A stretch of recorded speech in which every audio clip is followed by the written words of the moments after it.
Hello, and welcome to Melissa's Growth Studio, where I share knowledge on quality and testing to help other people thrive in their careers and to really add positive impact into the organisations that they work for.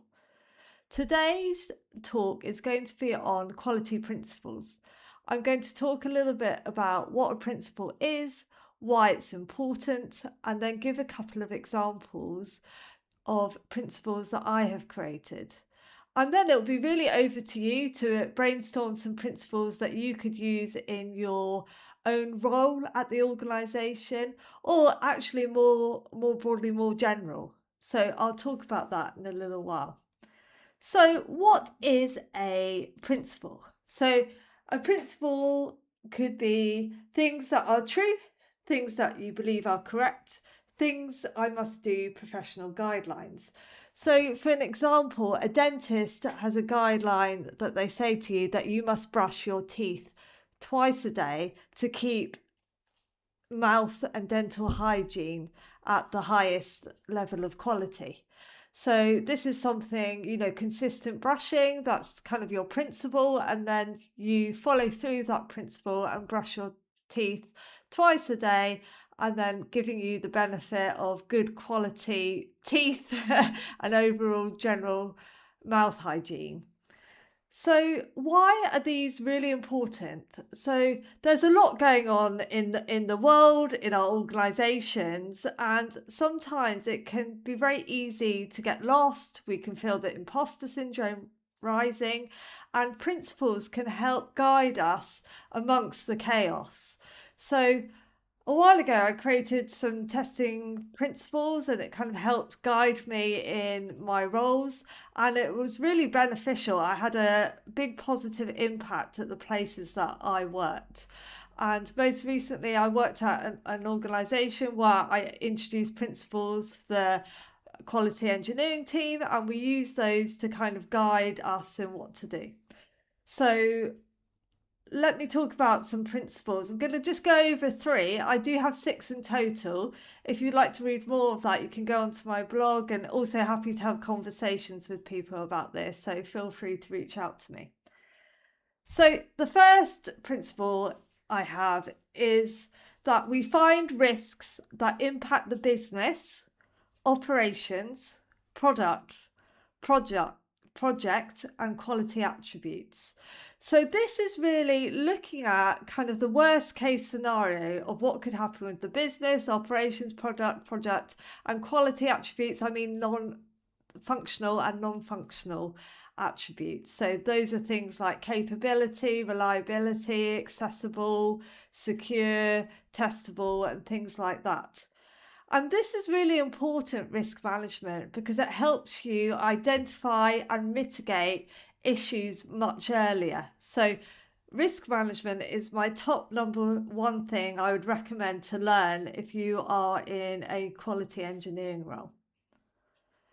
So the second principle I want to talk about is we understand why we are building a product, what we are building, and who we are building for. What's interesting around the word quality is that there are lots of different definitions of quality. Quality for me is not only meeting the specification, but it's also, is it fit for purpose?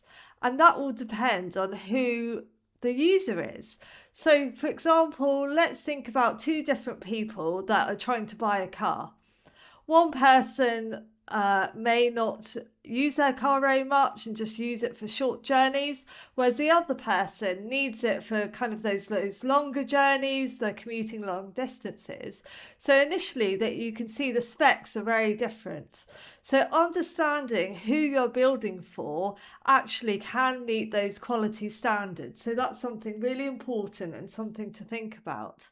And sometimes we get carried away with, kind of perfection. I, especially in my role as a quality profession, but we have to remember, is it fit for purpose for the person?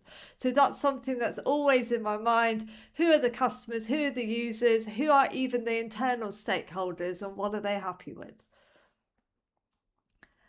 The third principle I want to talk about is testing is an activity of cognitive thought and experience and cannot be replaced by tools, even though it can be helped by them.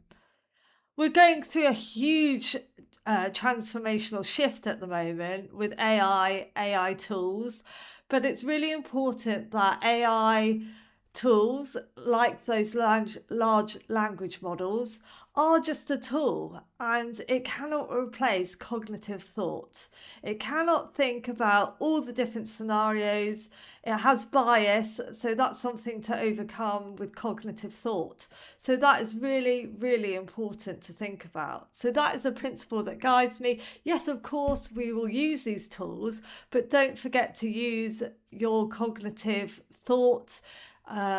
Thinking about those risks and what the worst could happen.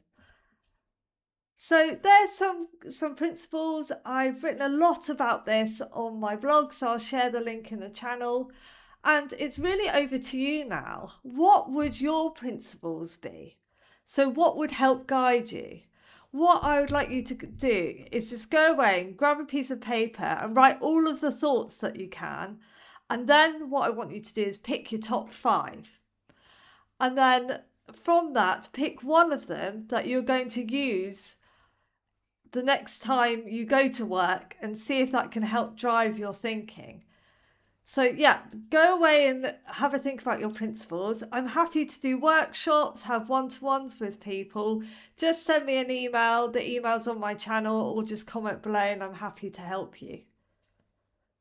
So also, what I was thinking, currently I'm looking for work, so I might create my principles for my job search. So things that are going to help guide me. So things like being intentional with, for example, professional networks. So using them in the most positive manner. Time boxing my time, or I don't know, other things that will surely come to my mind.